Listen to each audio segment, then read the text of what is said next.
Orcus Relay Pluto. Here we have the Void Trader. Prime Bane of Corpus. Good to have. Prime Pressure Point. Good to have. This is new? Okay. Or at least new to me. Pistol Gambit, must have. Prime Quick Draw, good to have.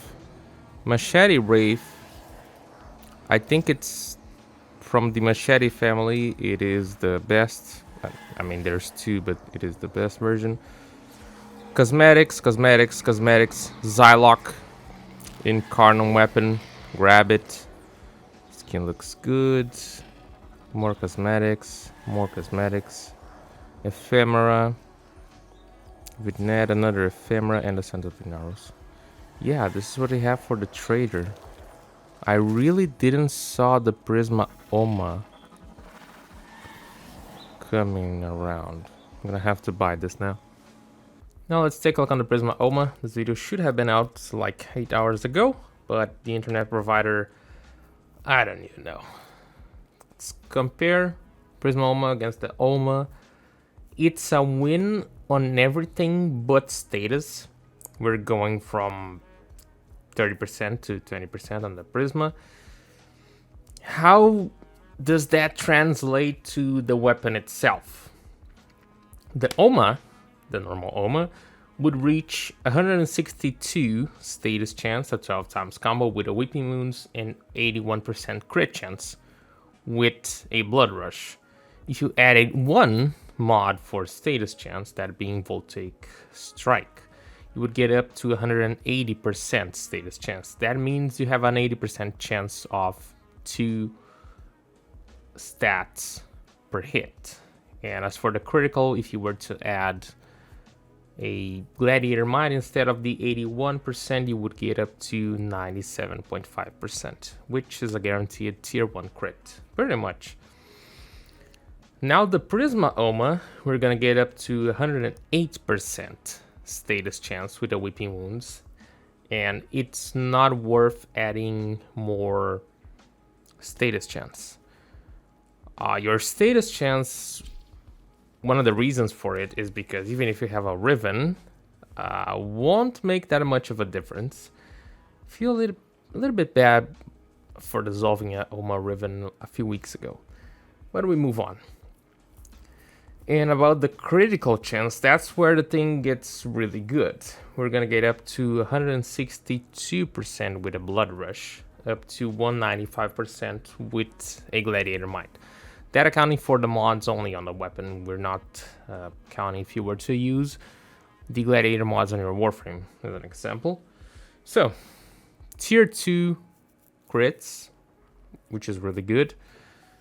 Essentially, we're getting a tier more on crit and 1 less status chance per hit, but also our critical multiplier and damage. Everything is better on the Prisma Ohma.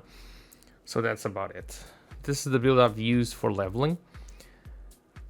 Before we even talk about how it performs, I want to say that I think that Tonfas usually perform pretty well. The Cronin probably will still be king, but the Ohma has its own uniqueness, has the electricity and stuff, which is pretty interesting.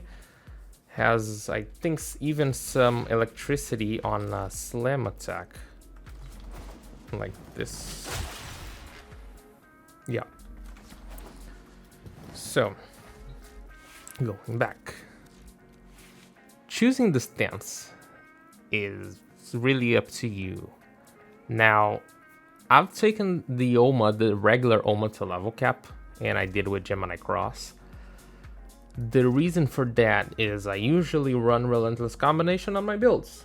Relentless Combination, you cannot get it to work with Tonfas, but with Sovereign Outcast, you have 1 slash proc on the 3rd attack of the regular combo, and the only other you'll find is on the heavy attack. That's the other source of slash, but those are 4 slash procs, so you're getting them. As for Gemini Cross, we got 2 slash procs on the neutral combo. 2nd attack and 5th attack. you got 2 more on the blocking and attacking, which is, yeah, it's a 1 proc versus, we can consider like 3, 4 if we account the 2 slash procs from this one. So even though the stance is not matching, I think that depending on what you're gonna do, Gemini Cross might be a better option. If I were to say about it during the build, if you're gonna use Gemini Cross, then consider using Relentless Combination. If you're going Sovereign Outcasts, maybe you're better not using it. This is the build I use for leveling, so it's really not the best thing, but it just carried me through a Darrow, which is where I usually level. Even then, you'll see some slash procs, not only because it's on the stance, but also the weapon has some slash procs on it. It might not look like much, might not do much, but considering they're dealing electricity and some slash, it's pretty good. If we were to armor strip, I bet we would deal some nasty damage. Yeah, it's pretty good. Let's see the heavy attack. That is some deadly slash procs, considering that we don't even have a Bane on this one in this build, nor we're using empowered blades or anything like that. Pretty good. You can see the slash procs and the electricity procs. Yeah. If I'm not wrong, I used this with, it was either Roar or Sickening Pulse to get to level cap, and it worked out pretty well. The other thing that I can tell it's good, it's how fluid it feels with the amount of attack speed. It's a little bit higher than the normal version, but oh my god. Yeah, it can get deadly. Anything can get deadly with armor strip, but the electricity just feels so good. Okay, moving on. This is the build I've made. I think with this we're going to be able to achieve red crits with a heavy attack. Now here we drop the Relentless Combination. Is just what I usually have on my builds, is Relentless Combination along with the Reflex Coil here. And I decided to go with Sacrificial Steel to see if I can reach the tier 3 crits. I've changed to Harrow because I just like to have Arcane Strike on when I'm going melee focused. But if you wanna have some attack speed on your weapon, you can either drop Sacrificial Steel or Gladiator Might. I really have no idea which one would be better, because the Gladiator Might is guaranteeing you tier 2 crits, and the Sacrificial Steel will give you a pretty decent chance, I would say, for red crits.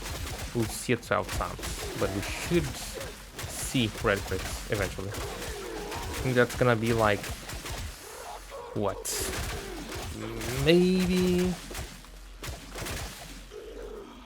a 60% chance of red crits, or even a bit above that. With the status chance from Weeping Wounds, it's pretty good. Now with the Banes, oh my god, that was kind of crazy.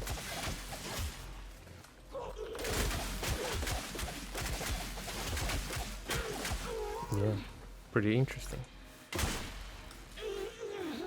400k. This would definitely get to level cap, no problem. We don't even have any, and I'm using Condition Overload, so.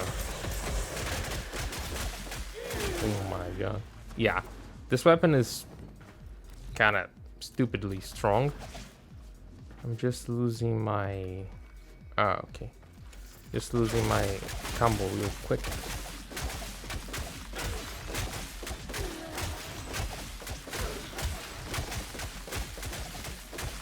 It's also pretty good to have some electricity. It is a minor CC, but, you know, eventually. 500k. It's pretty good. I miss the relentless combination, but this thing attacks so fast and strikes so many times that it's probably, for me, it's one of the most acceptable weapons to not use it, of course, from the ones that can't get a slash proc. Let's see what we can do. I want to use a heavy attack on a prime target. I couldn't even see that, unfortunately. Another option, if we were to go for a cheaper build instead of this 3 Forma build, you could even consider doing or using something like, let's take this build instead of this electricity. We can actually drop this, keep those, add blood rush, weeping wounds. We're just gonna not use the bane, and instead we can use shattering impact, so just to see how it's gonna work. I think it should perform pretty decent. It's just trying it due to the amount of hits that we actually do.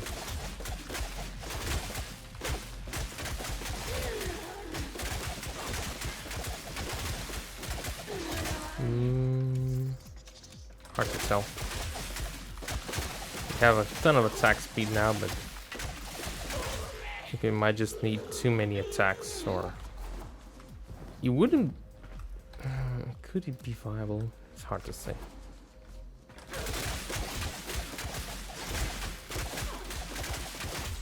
If this had a mod like the Amalgam Meta Augur, and I think we would see much better results. Still a possibility, but probably not even close to what it can be. By the time we're killing with those electricity procs, the slash procs will already have killed the enemy. So that might be questionable, to say the least. Yeah.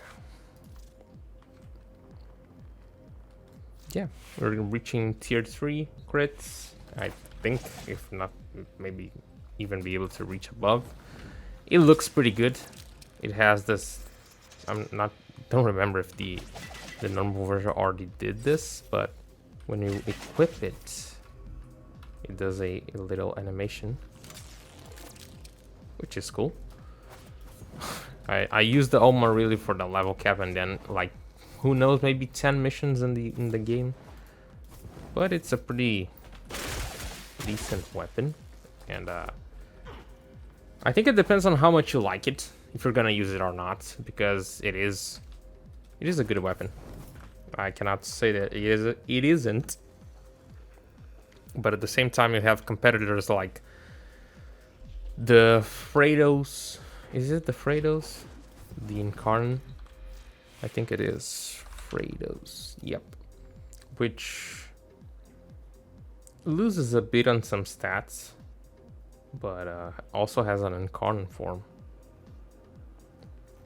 and the Incarn perks, so you can get combo much faster. But yeah, if you like the Ohma, the Prisma Ohma will probably guarantee you some more fun and to try out some new fashion frames.